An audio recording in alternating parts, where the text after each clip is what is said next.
Allez, bien le bonjour les amis. Aujourd'hui, une nouvelle vidéo concernant le projet de rénovation de cette Harley Davidson 1000 Sportster, un 1000 fonte de 1985. Aujourd'hui, cette vidéo a pour objet de faire un état des lieux de la machine, voir un petit peu tout ce qui va, tout ce qui ne va pas, tout ce qui serait à réparer, à modifier, à changer. En gros, de ce que je sais aujourd'hui, sachant que évidemment des choses vont changer dans le temps en fonction du démontage de la moto. Mais ça me paraissait important déjà de vous présenter cette machine d'un peu plus près et de faire le tour avec vous eh bien de, de la moto pour voir ensemble qu'est-ce qui déconne et qu'est-ce qui va bien. Voilà. Alors, par quoi on commence? Eh ben, on va commencer, tiens, par faire un peu de mécanique. Là, je viens de faire un tour avec pour chauffer le moteur, parce que je voudrais vérifier la compression des deux cylindres. Là. Donc vous voyez, il y a un cylindre avant et un cylindre arrière. La compression, c'est hyper important pour avoir une bonne combustion de carburant et pour avoir le maximum de puissance possible par rapport à la façon dont a été construite cette moto. C'est-à-dire qu'au départ, quand elle est neuve, on va dire qu'il y a un taux de compression de tant de bar qui permet au moteur de fonctionner normalement, on va dire, voilà, convenablement normalement. Ce qui se passe en général quand un moteur est vieux, ou alors qu'il n'a pas été bien entretenu ou qu'il y a eu un problème, c'est qu'il peut y avoir une perte de compression. Quand il y a une perte de compression, on a moins de puissance, la moto a plus de mal à démarrer, ou la voiture d'ailleurs, hein, c'est pareil pour un moteur de voiture, a plus de mal à démarrer. Souvent, il y a une consommation d'huile qui se fait en parallèle.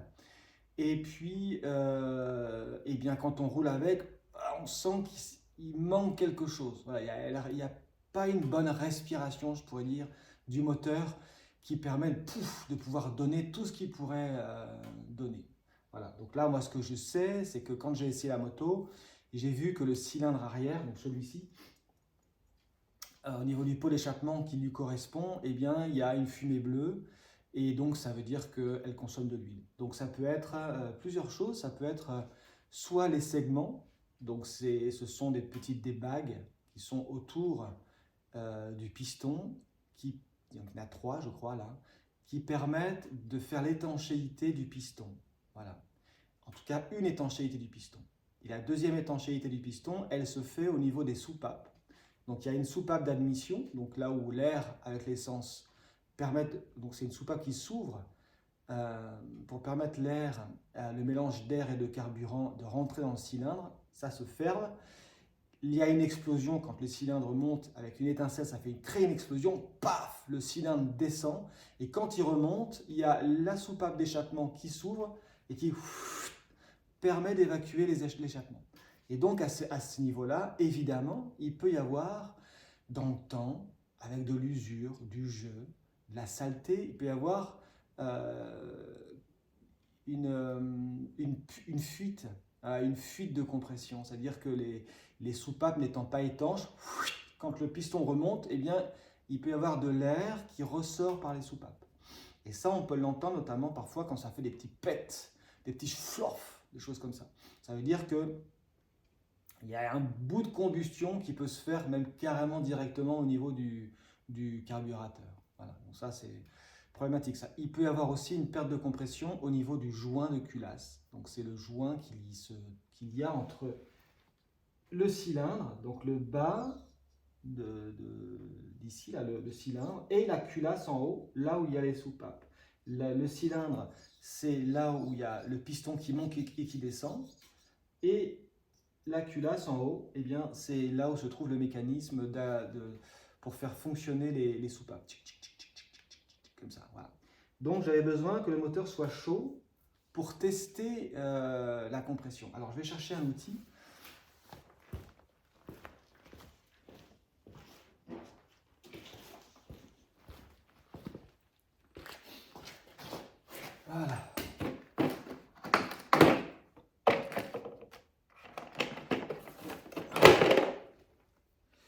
Donc ça, c'est un compressiomètre.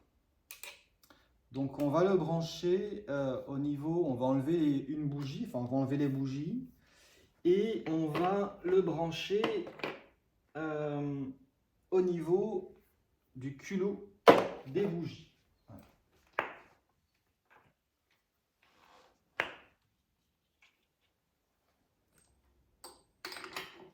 Alors on va pouvoir regarder aussi l'état des bougies aussi, tiens.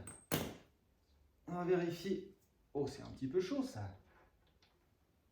On va vérifier les bougies. Ça va nous en dire aussi sur l'état du moteur. Ça, c'est la bougie du cylindre arrière. Et ça, c'est la bougie, oh, c'est chaud, du cylindre qui est devant. Voilà. Et là, on voit bien, je ne sais pas si vous allez voir, il y a une différence de couleur. Cylindre avant, cylindre arrière. Oh, c'est très chaud. Le cylindre avant, la couleur est brun. Et le cylindre arrière, c'est noir. Noir et même un peu brillant. Je vais mettre mes lunettes.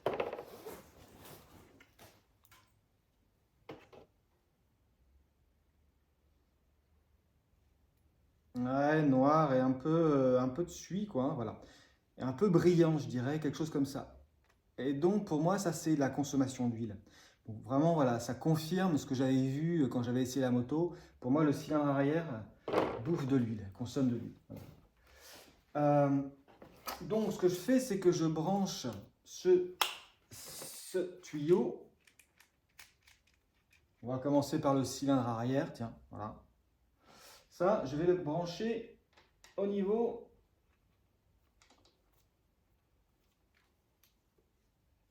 de la bougie, là où était branchée la bougie. Voilà, tac. Comme ça, quand le cylindre va pousser l'air, enfin quand le piston va pousser l'air en montant, eh bien l'aiguille va bouger et va indiquer la pression qu'il y a dans le cylindre. Voilà. Donc pour ça, il faut le contact, il faut que je mette l'essence.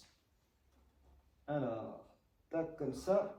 Et il faut que j'ouvre les gaz à fond la caisse pour faire tourner le moteur à vide, comme ça. D'ailleurs, je vais couper l'alimentation des bougies. Voilà. Tac. Allons-y, on va voir. Ça ne marche pas. Ah bah oui, ça ne marche pas puisque ça coupe. D'accord. Donc, forcément, alors ce que je vais faire par contre, c'est que je vais brancher les bougies là, sur le câble que je vais mettre sur la carrosserie pour que au moins il y ait des étincelles pour éviter d'abîmer les bobines d'allumage. Voilà, tac, là, on est là. Allez hop, c'est parti, on essaye ça, on va voir. Tac, gaz à fond. Voilà. Donc cylindre arrière, on a 4 barres, ce qui n'est pas beaucoup. Voilà. Là on voit l'aiguille est arrêtée, on est à 4 barres. Tac, donc j'ai un petit bouton, paf, voilà. Maintenant on va faire l'autre cylindre.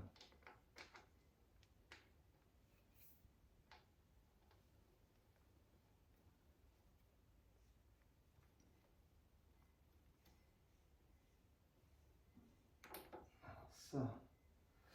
Et celui-là, il va coincer quelque part.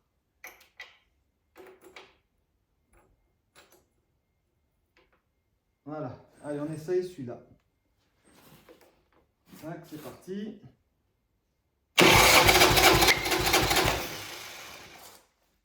Ok. Et là, on a un peu plus. On a un peu plus à l'avant.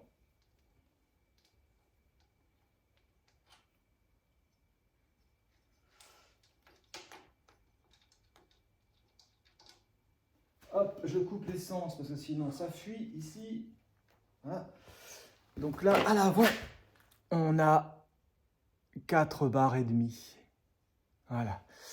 Donc on a une petite différence entre l'avant et l'arrière. Et puis, bon, bah, selon moi, le taux de compression est quand même pas extraordinaire.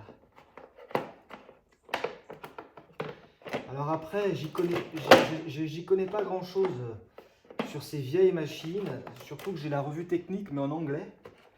Et j'ai pas trouvé sur la revue technique la valeur d'usine. Je ne sais pas trop combien c'est.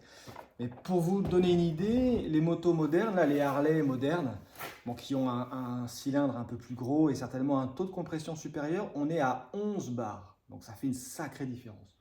Bon, même si là, je ne sais pas, peut-être que c'était 8 bars à l'origine ou 6, je ne sais pas trop. À mon avis, là, il manque, quoi qu'il en soit, de la compression. Voilà. Donc ça, c'est une première chose qui nous permet d'avoir un petit peu une idée sur la santé du moteur. Voilà. Alors, on met les bougies. Donc les bougies, évidemment, je les changerai. C'est bien de repartir avec des bijoux neufs, des bougies, des bijoux neufs aussi, ouais. Des bougies neuves.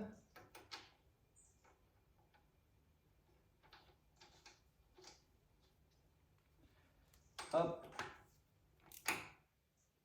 Hop. Voilà. Alors, ensuite, donc le moteur, on a vu qu'on va travailler sur le haut du moteur, ça c'est certain. Je le savais et c'était d'ailleurs l'idée, le projet de trouver cette moto avec une rénovation à faire et une rénovation poussée. Donc dans l'idée, eh bien, on démontera la culasse, les cylindres. Comme ça, on aura accès aux pistons, on aura accès aux segments, on aura accès aux soupapes. Et on va regarder soit tout va bien, il y a juste besoin de faire une étanchéité au niveau des soupapes, auquel cas c'est assez simple. Un petit rodage de soupape, c'est très simple. Soit on voit que les segments sont fatigués, alors ça on les mesurera, ou alors ils sont cassés, ça c'est possible aussi. Donc auquel cas il faut changer les segments. Soit les segments sont en mauvais état et les pistons sont nazes, on change tout ça. Ou alors le gros boulot ce serait que le cylindre lui-même soit abîmé, soit rayé. Par exemple, si jamais ça peut arriver quand il y a un segment qui casse, que ça crée des rayures à l'intérieur. Et alors là, il faut dans ce cas-là le réaliser, c'est-à-dire retravailler le cylindre pour refaire quelque part un cylindre de diamètre un peu plus élevé pour enlever de la matière et enlever les rayures. Auquel cas, il faut acheter piston segment d'une taille un petit peu supérieure. Par exemple, un demi-millimètre de diamètre en plus. Un truc comme ça. Voilà. Donc ça sera la découverte. Donc ça, c'est au niveau du haut moteur. Au niveau du bas moteur, ce qu'on appelle le bas moteur, c'est toute la partie qui est en dessous, dans laquelle il y a la boîte de vitesse, il y a l'embrayage, il y a la transmission primaire, il y a la dynamo, le stator, le rotor et le stator qui permettent de recharger la batterie. Tout ça, c'est le bas moteur. Donc en bas moteur, de ce côté-là, en fait, on a l'embrayage qui est ici, qui doit être ici derrière, et c'est le côté de la transmission primaire, parce qu'ici, il y a un pignon qui sort on va dire, du moteur. Le moteur, c'est piston, enfin c'est la partie mécanique du moteur. Et ici, il y a une chaîne qui relie les deux. Voilà, avec l'embrayage. Et l'embrayage a été changé, donc il est neuf. Donc là, il n'y a rien à faire avec ça. Voilà. Les vitesses passent hyper bien. Ah, mais c'est un truc, tac, tac, ça passe. Je suis très étonné parce que moi, il me semblait que sur les Harley, c'était un peu rugueux, un peu dur à passer, un peu comme sur les BMW ou sur les Moto Guzzi, c'est des mécaniques assez rudes, rêches, et où les vitesses sont, en général, faut y aller pour passer les vitesses. Parfois, on a même du mal à passer les vitesses. Et là, ça se passe très bien. Donc, pour moi, il n'y aura rien à faire au niveau de la barre de vitesse. Les seules choses qu'il faudra vérifier, ce seront les roulements, les joints, pour voir s'il n'y a pas des... Alors, les roulements, on va voir s'il n'y a pas du jeu, s'il n'y a pas des roulements qui sont à changer, notamment au niveau du vilebrequin. Et aussi peut-être des sorties, je ne sais pas trop comment c'est foutu, hein, mais peut-être aussi des sorties de boîte et tout ça. Et puis des joints, évidemment, à vérifier aussi. Tant qu'on va ouvrir tout ça, eh bien pour moi, on va vérifier le maximum de choses et on va changer le maximum de choses. Parce que c'est l'opération qu'on va faire là, c'est franchement pas une opération qu'on fait tous les 4 matins, quoi. Voilà, voilà. Quand on s'y met, eh bien je vais certainement déposer le moteur. Normalement, c'est ce qui est prévu. Tout enlever, tout démonter de la moto. Donc là, on aura un regard bien plus précis sur l'existant là-dedans, à l'intérieur. Voilà. Ensuite, là, vous voyez le réservoir. Donc, c'est un réservoir traditionnel de Sportster. La couleur que vous voyez là, ce n'est pas une couleur de peinture, hein, c'est une couleur d'impression. C'est de la presse, c'est une peinture de préparation, en fait. Le gars qui me l'a vendu, il avait fait ça avant de faire une vraie couleur, mais finalement, il n'a pas. Donc, pour l'instant, ça sera à peindre. Et encore, je me demande, je ne sais pas, peut-être que je changerai le réservoir. Ce réservoir-là, je ne trouve pas super beau, déjà, premièrement. Et en plus, il n'est pas très grand. Il doit faire peut-être moins de 10 litres, je pense. Et je me demande si je ne vais pas acheter un autre réservoir, un réservoir un peu plus large et un peu plus long, qui me permettrait d'avoir une meilleure autonomie et aussi d'affiner, je dirais, la moto. Moi, j'aime pas trop cet angle-là. Ça fait vraiment un réservoir triangulaire et je suis pas fan de ça, moi. Moi, je préfère les réservoirs qui vont être plus plats et plus ronds, là, comme ça. Voilà, plus doux. Plus doux au regard, plus doux au niveau de la ligne. Voilà. Donc ça, on va voir. Ensuite, le guidon, je pense que je vais le garder. Pour l'instant, on verra bien. Mais peut-être que je le changerai un jour, mais ça sera vraiment dans les petites choses en tout dernier, ça. Les poignées, là. Alors, elles sont très jolies, elles sont en métal, elles sont chromées, mais alors elles glissent. Donc, de l'autre côté, quand je roule et que je tiens l'accélérateur, qui est déjà un petit peu dur au niveau du ressort dans le carburateur, et bien finalement, ce qui se passe régulièrement, c'est que ça glisse. Et donc régulièrement, il faut hop, je récupère. Et je suis souvent en train de faire ça parce que la poignée glisse. Donc là, alors là, je vais certainement mettre des poignées en caoutchouc noir basique pour avoir un bon grip sur mes gants et pouvoir me sentir plus en sécurité à rouler et éviter de serrer comme un fou cette poignée à droite. Voilà, ça fait partie des choses de confort qui seraient à changer. Ensuite, la fourche. Donc ça, la fourche, c'est le système d'amortissement de l'avant de la moto. Qu'est-ce qu'il y aurait à faire là-dessus? Rien, parce que l'ancien propriétaire a changé les joints, a changé l'huile, elle est bien, elle est propre, ça va très bien, les soufflets sont neufs, donc ça roule. La seule chose, on fera un tour de la moto tout à l'heure avec la caméra, mais la seule chose pour moi, c'est qu'il a mis un T de fourche qui est large, alors qu'à l'origine, la fourche, elle est plus fine. Et ça, je ne suis pas fan.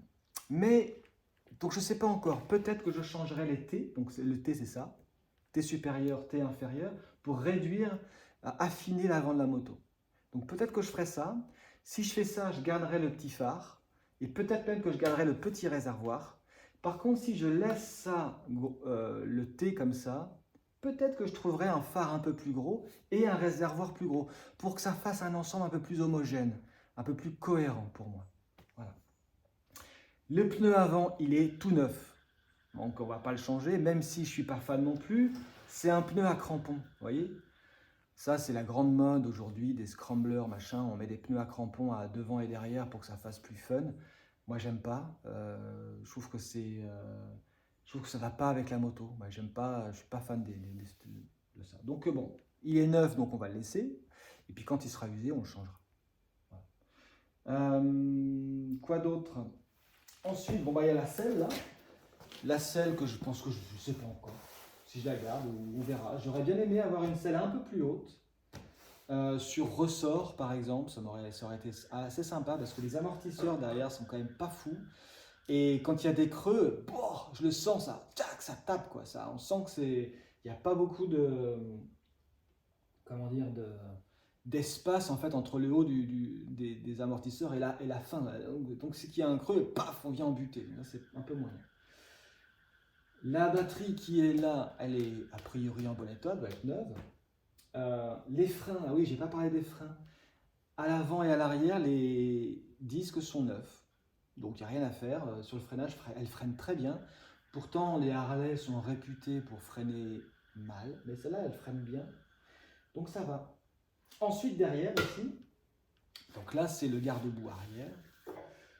Là, ici, je ne sais pas si vous voyez, ici, il manque des sabres, ce qu'on appelle des sabres. C'est des parties métalliques qui sont censées consolider la tenue du garde-boue arrière. Ça siffle ici, qu'est-ce qui se passe? Une dépression au niveau du réservoir. Donc là-dessus, donc je voudrais trouver ces sabres-là d'origine, ça me plairait. Et puis, j'ai commandé là en occasion un petit porte-paquet qui viendra là-dessus pour que je puisse mettre des sacoches, des choses comme ça, parce que sinon il n'y a rien, on ne peut rien mettre sur la moto, on ne peut rien accrocher. Voilà. Ensuite, qu'est-ce qu'on a d'autre? Je vais prendre mon téléphone, ça sera bien plus simple. Comme ça, on va faire un petit tour. Voilà. Alors, ensuite, qu'est-ce qu'on a? Bah oui, c'est ça. Ah, bah, tiens, je vais vous montrer un truc. Alors ça, franchement... Donc, l'ancien propriétaire a mis des clignotants pour passer le contrôle technique, parce qu'il y a le contrôle. Donc, c'est des clignotants à temporisation qui s'éteignent tout seuls. Donc ça, moi, je trouve ça génial. Donc, à gauche, voilà, tac, et à droite. Donc là, c'est génial. Sauf que je me suis rendu compte d'une chose, c'est que quand si jamais je tourne à droite puis à gauche, eh bien, si je tourne à gauche puis à droite, eh bien, le fait d'actionner, eh bien, finalement, ça fait sapin de Noël.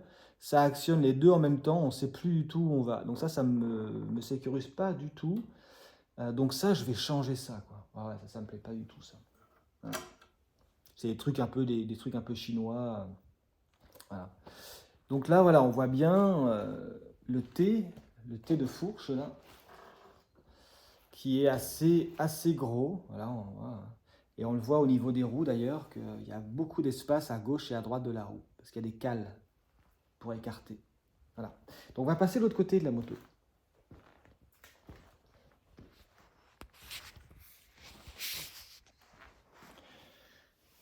Voilà. Alors moi, ce que j'adore, vraiment, ce qui m'a plu sur cette moto, c'est ça. C'est vraiment ce moteur que je trouve, je le trouve beau, c'est tout. C'est pas compliqué. Je trouve qu'il a une belle ligne. Il y a quelque chose de, ouais, je pourrais dire quelque chose de l'art, quoi. Quelque chose comme ça. Je sens il y a une volonté de la part des ingénieurs de rendre ce moteur beau, joli, voilà, esthétique. Je trouve qu'il est très équilibré au niveau de la forme. Voilà, j'aime beaucoup cette symétrie, le rond, les lignes, les angles, voilà, tout ça, j'aime beaucoup ça. Voilà. Donc voilà, ici on a le filtre à air avec derrière le carburateur et le carburateur qui fuit. Donc qui fuit quand on est à l'arrêt. Donc ça va être une histoire de pointeau à aller vérifier. Donc ça, on va démonter le carburateur aussi ensemble, ça c'est clair. Bon, ensuite, il y a eu des bricoles de fait, là on voit bien par exemple ici, là. Donc ce sont des commandes avancées. À l'origine, les pieds étaient ici, là. Et ça a été rebouché. Et là, en fait, tac, les pieds sont arrivés là-bas. Donc des commandes avancées. Donc ça, c'est le frein ici. Et bon, bah voilà, ça c'est un peu tordu. C'est un peu moyen, un peu tordu, un peu rouillé. Je sais pas si je ferai quelque chose avec ça, on verra. On verra bien. Parce que c'est assez compliqué à trouver, des pièces, des anciennes pièces. Notamment, il faudrait retrouver ces pièces-là pour pouvoir remettre le système d'origine. Et ça, j'ai l'impression que c'est un peu complexe. Voilà, ensuite, il y a les pots d'échappement de ce côté-là. Et alors là, les pots d'échappement, moi, je suis pas fan. Je suis pas fan non plus de ces pots d'échappement noirs. Alors, je ne sais pas encore ce que je ferai. Peut-être que j'en prendrai mon parti et que du coup, ça fera partie de la signature de la moto. À les repeindre, parce qu'on voit ils ont eu chaud là. Donc, trouver une peinture qui résiste à la température, aux fortes températures, pour que ça soit plus sympa. Donc ça, on verra. Je ne sais pas encore. Voilà.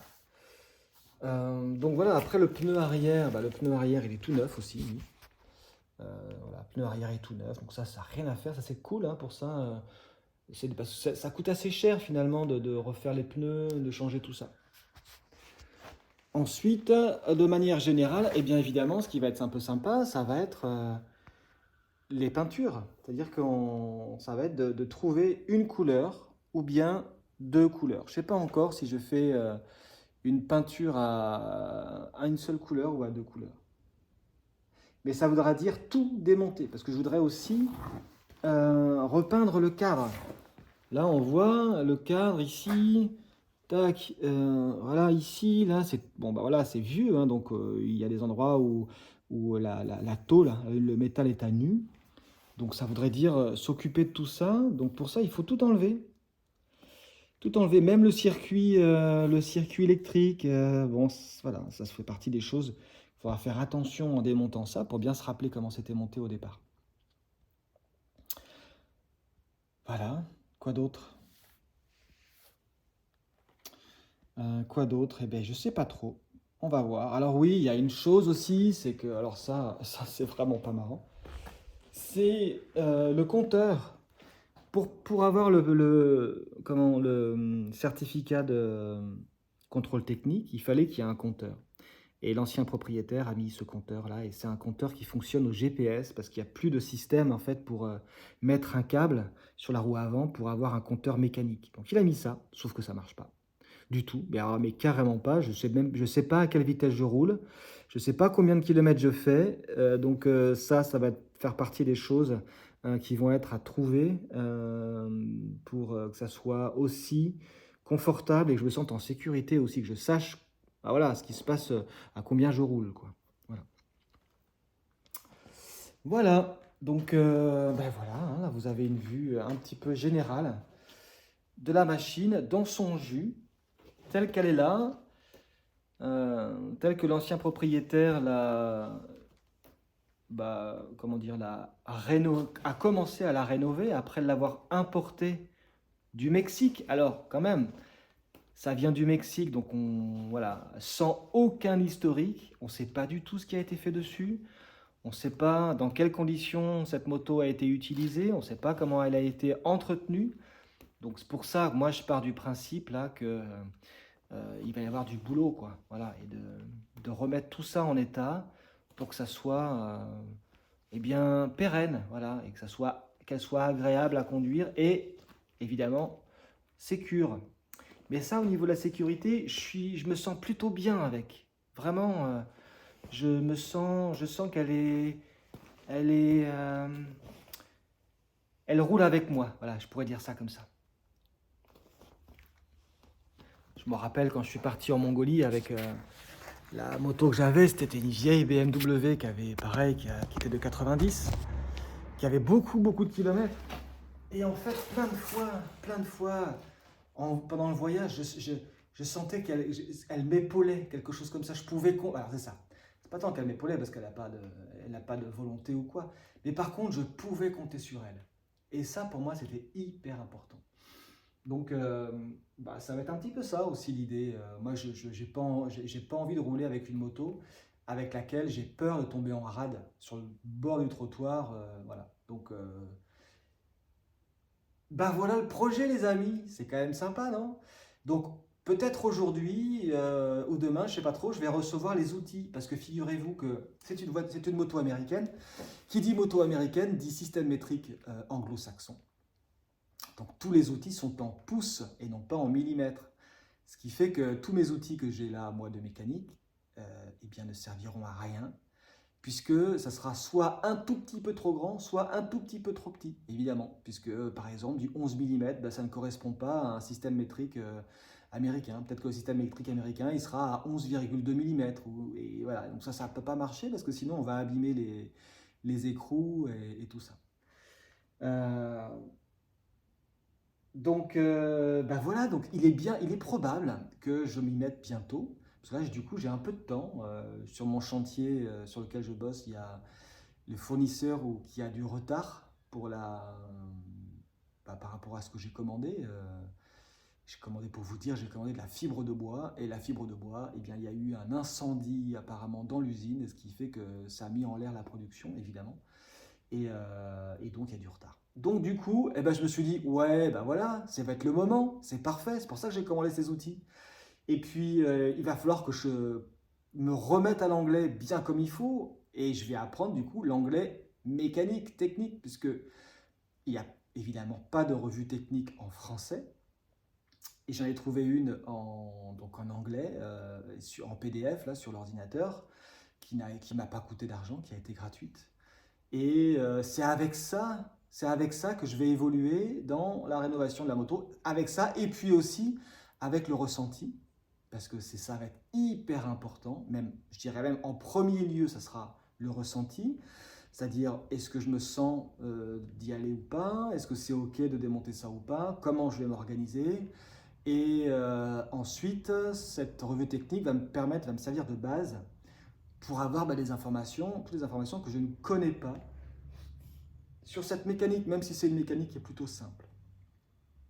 Et donc, si vous avez envie, enfin, même si vous n'avez pas envie d'ailleurs, eh bien moi, je vais au fur et à mesure que je découvrirai tout ça, je vous expliquerai à quoi ça sert, comment ça marche, et pourquoi c'est important, ou qu'est-ce qui est important de vérifier, tout ça. Ça, c'est génial, moi j'adore pour ça, la mécanique, parce que c'est un monde, quelque part, qui peut paraître tellement... Moi, ça me paraissait avant complètement, comment dire, intouchable. Je me sentais tout à fait... quand je réparais mes mobylettes au départ, parce que c'était ça, ma mobilette, les vis patinées, quand il fallait les régler, je comprenais rien, quoi. Et au fur et à mesure que j'ai compris comment fonctionne un moteur, ça a désacralisé quelque chose, je ne sais pas, et ça m'a permis de le rendre beaucoup plus accessible. Et c'est ça que j'ai envie de faire aussi avec vous, c'est de peut-être, en tout cas pour toutes les personnes qui ne connaissent pas et qui sont intéressées, eh bien c'est que vous puissiez comprendre comment fonctionne un moteur et vous rendre compte que finalement, peut-être, qu'il y a des choses que vous pouvez faire vous-même. Des choses toutes simples, toutes bêtes. Des fois, vous savez ce que c'est. Changer des bougies. La voiture ne marche pas, elle tourne sur 3 cylindres. Qu'est-ce qui se passe? On l'emmène chez le garageau. Et des fois, il n'a pas le temps tout de suite. Et puis, parfois, ça coûte un peu d'argent, quoi qu'il en soit. Et de se dire, ok, qu'est-ce qui se passe dans ma voiture? Comment ça fonctionne? Peut-être que je vais pouvoir m'en occuper moi-même. De changer les bougies ou changer un filtre à air. Tiens, une ampoule, un filtre à air, faire une vidange. Ça, c'est des choses qui sont à la portée de toutes les personnes qui sont intéressées pour le faire, évidemment. Mais changer des plaquettes de frein, c'est pareil, c'est très simple, c'est hyper simple à faire. Il faut avoir un petit peu d'outillage, avoir aussi Internet, parce qu'il y a des super tutos sur YouTube pour nous aider à ça. Moi, j'ai appris plein de trucs comme ça depuis qu'il y a Internet et YouTube. C'est génial, parce que quand je sais pas trop comment faire, je tape un peu, tiens, et comment il fait lui? Des fois, je le sens pas, et puis donc du coup, je regarde une autre vidéo, ah, une autre information est là, et ainsi de suite. Et puis, je navigue dans toutes les informations là pour, à un moment donné, finalement, sentir que c'est ok pour moi, que j'ai les informations qu'il me faut, en ayant fait le tri, et puis hop, j'essaye. Puis après, je vois si ça marche ou si ça marche pas, après tout. Voilà. Eh bien, je vous souhaite une belle journée, et puis merci encore une fois d'être là, présent. Merci pour vos encouragements, moi, ça me touche beaucoup. Je suis même étonné que ça puisse vous intéresser aussi. Et, euh, et moi, ça me plaît, partager ça avec vous. Alors allons-y, on va faire ça ensemble, puis on va faire ça de manière organisée, de manière posée. Ça va m'aider aussi, le fait que vous soyez là, qu'il y ait la caméra qui est là aussi, c'est que ça va m'obliger aussi, moi, à prendre le temps d'organiser le moment où je suis prêt à démonter ou à faire la mécanique. Voilà, ça va pas être comme ça, boum boum crac parfois. Ah bah tiens, je pense à un truc, je descends, je démonte un truc, puis après je galère par exemple parce que finalement c'était pas le moment. Voilà, et donc ça va m'obliger moi aussi à aller sentir tout ça, et puis aussi ce qui va être présent, c'est que je vais vous partager aussi mon vécu, ce qui se passe pour moi pendant tout ce moment-là. Voilà, donc on va toucher plein de choses, de la mécanique, de l'électricité certainement, de la carrosserie, de la peinture, et puis du cœur, du ressenti, de la création. C'est un peu comme si, voilà, à une époque, moi quand j'étais ébéniste, enfin menuisier ébéniste, quand j'étais en Normandie en tout cas, il y avait toute une partie de ma production qui était de la création, où je créais et je fabriquais des meubles qui n'étaient pas des commandes, et que je sentais pour moi était l'expression, une manière d'exprimer ce qu'il y a à l'intérieur de moi. J'avais envie je créais des meubles qui étaient le plus léger possible, avec avec des bois magnifiques, et puis utile. Il fallait que ça soit utile. Et il y avait toute une démarche pour moi qui était là, et c'était une démarche de création, une démarche artistique. Et ensuite, eh bien, ces meubles-là, je participais à à des expositions d'artisanat d'art ou d'art pour les exposer et les vendre. Et je fabriquais aussi des enceintes. J'adore la musique. Et je créais quelque part des sculptures. Enfin, je fabriquais des enceintes qui étaient comme des sculptures. Et je me suis beaucoup amusé avec ça, avec des plaquages, avec des formes, tout ça. Et là, avec cette moto, c'est un petit peu ça. C'est-à-dire que cette moto, pour l'instant, elle n'a pas de style. Elle n'a pas de personnalité, elle n'a pas d'identité, on pourrait dire ça. Les Harley, moi, ce que j'aime, c'est que ce sont des customs. Custom, ça veut dire t'en fais ce que tu veux. Tu la maquilles, tu l'habilles, on la transforme à souhait et c'est possible. Et c'est ça qui est génial. C'est-à-dire que dans le monde des Harley, finalement, il n'y en a pas une qui ressemble à une autre.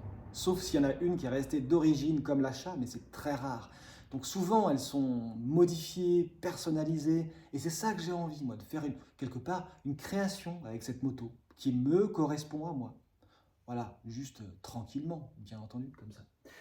Voilà les amis, allez, je vous souhaite de passer une bonne journée, et puis à la prochaine peut-être avec de la mécanique pure et dure, avec des outils, des clés à douille, des clés à laine, tout ça, pour commencer à faire le démontage.